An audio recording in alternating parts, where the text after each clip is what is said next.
ராஜஸ்தான் மாநிலத்துல ஈத்தா காடுன்னு சொல்லிட்டு ஒரு சின்ன கிராமம். அந்த கிராமத்துல வந்து பாத்தீங்கன்னா ஒரு போலீஸ் ஸ்டேஷன் ஒன்று இருக்கு. அந்த ஸ்டேஷனுக்கு வந்து ஒரு பெரியவர் ஒருத்தர் கம்ப்ளைண்ட் கொடுக்க போறாரு. அவர் கொடுக்கும்போது மணி சரியா ஈவினிங் 6 மணி. அவர் பார்க்கும்போது வந்து பாத்தீங்கன்னா கொஞ்சம் வயசான தோட்டத்திலேயே வந்து பாத்தீங்கன்னா துணியெல்லாம் வந்து கொஞ்சம் கசங்கி அப்படின்னு சொல்லி போட்டுட்டு தான் உள்ள போயிருக்காரு. உள்ள போகும்போது பாத்தீங்கன்னா ஸ்டேஷனே பாத்தீங்கன்னா வெறிச்சோன்னு இருக்கு. யாருமே பெருசா கிடையாது. என்ட்ரன்ஸ்ல வந்து பாத்தீங்கன்னா ஒரு கான்ஸ்டபிள் ஒருத்தர் இருக்காரு. அவர்கிட்ட போயிட்டு ஐயா இந்த மாதிரி நான் ஒரு கம்ப்ளைண்ட் கொடுக்கணும், யாரை பார்க்கணும் அப்படின்னு சொல்லி கேட்கிறாரு. கம்ப்ளைண்ட் கொடுக்கறதுக்கு இப்ப வராத, போயிட்டு நாளைக்கு வான்னு சொல்லியிருக்காங்க. இல்லைங்கய்யா அர்ஜென்ட், நான் இப்பயே கம்ப்ளைண்ட் கொடுக்கணும் அப்படின்னு சொல்லிட்டு என்ன ப்ராப்ளம் அப்படின்னு சொல்லும்போது, ஐயா நான் இந்த மாதிரி ஒரு எருமை மேய்க்கிற தொழிலாளி, நான் வந்து எருமை மாடுகளை வந்து குளிப்பாட்டுறது, அதை பராமரிக்கிறது, அதுதான் என்னுடைய தொழிலே. நான் அப்படி பண்ணிட்டு இருக்கும்போது என்னோட ஒரு எருமை மாடை காணும் அப்படின்னு சொல்லிட்டு அவர் அந்த பெரியவர் வந்து பாத்தீங்கன்னா சொல்லும் போது உடனே பாத்தீங்கன்னா அந்த கான்செப்ட் வந்து டென்ஷன் ஆயிட்டாங்க. ஏன் மாடு காணாம போனதுக்குலாம் நீ இப்ப வந்து கம்ப்ளைண்ட் கொடுப்பேன், இதெல்லாம் நாங்க எடுக்கிறதுக்கு நாங்க டேஷன் வச்சுட்டு இருக்கோம், மாடு காணாம போனதை போய் தேடி எங்கேயே தொலைச்சிட்டு வந்துருப்ப அப்படின்னு சொல்லிட்டு ரொம்ப கேவலமா பாத்தீங்கன்னா திட்ட ஆரம்பிச்சிருக்காரு. இந்த பெரியவரும் பாத்தீங்கன்னா கொஞ்சம் கூட கோவப்படாம பொறுமையா இருந்து, ப்ளீஸ் யா இதுதான் எங்களுடைய வாழ்வாதாரம், இதை நம்பிதான் எங்களுடைய ஃபேமிலி எல்லாமே இருக்கு, நீங்க தான் இப்படியாவது கண்டுபிடிச்சு கொடுன்னு ரொம்ப ரிக்வெஸ்டா கேட்கிறாரு. சரி இவ்வளவு ரிக்வெஸ்டா கேட்கும் போது சரி ஓகே உங்ககிட்ட எவ்வளவு காசு இருக்குன்னு சொல்லு, ஏதாவது முடிஞ்சா பாக்கணும்னு சொல்லிட்டு கேட்கிறாரு. ஐயா நானே ஒரு எருமை மேய்க்கிற தொழிலாளி, என்கிட்ட எப்படி பணம் இருக்கும் அப்படின்னு சொல்லிட்டு இந்த பெரியவர் கேட்கும்போது, பணம் இல்லாம என்ன பண்றதுன்னு சொல்லிட்டு இவரு கேட்கிறாரு. வழி இல்லாம தன்னிடம் உள்ள 39 ரூபா தான் என்கிட்ட இருக்கு, அந்த காசை நீங்க எடுத்துக்கோங்க, எடுத்துட்டு எனக்கு ஹெல்ப் பண்ணுங்கன்னு சொல்லிட்டு தந்த 39 ரூபாயை கொடுக்குறாரு.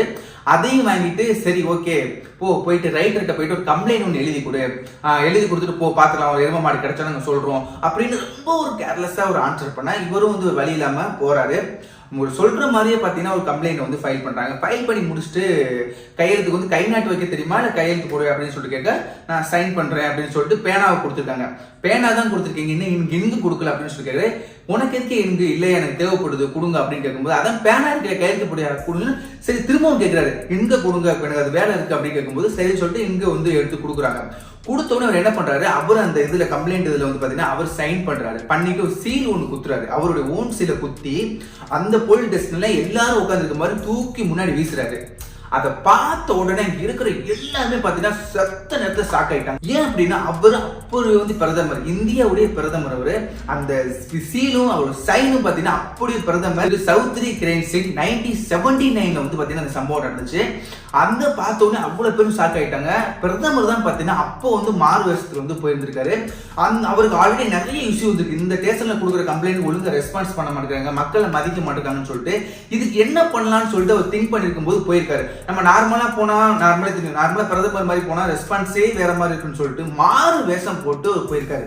போனதுக்கு அப்புறம் உடனே பாத்தீங்கன்னா பார்த்து அவ்வளவு அந்த அமைதியும் பாத்தீங்கன்னா குண்டூசி விழுந்தா கூட பாத்தீங்கன்னா சவுண்டு கேட்கிற மாதிரி அந்த இடமே அவ்வளவு சைலண்ட் ஆயிடுச்சு. அதை பார்த்த உடனே அவர் என்ன பண்ணிருக்காருன்னா, இவ்வளவு அலட்சியமான பதில், இவ்வளவு இதா நீங்க பேசிக்கிட்டு இருக்கீங்க, என்கிட்டயே எப்படி நடந்துக்கிறீங்கன்னா மத்த ஆள்கிட்ட எப்படி ஒரு இதான்னு சொல்லிட்டு அவ்வளவு பெரிய அந்த உடனே பாத்தீங்கன்னா சஸ்பெண்ட் பண்றாரு.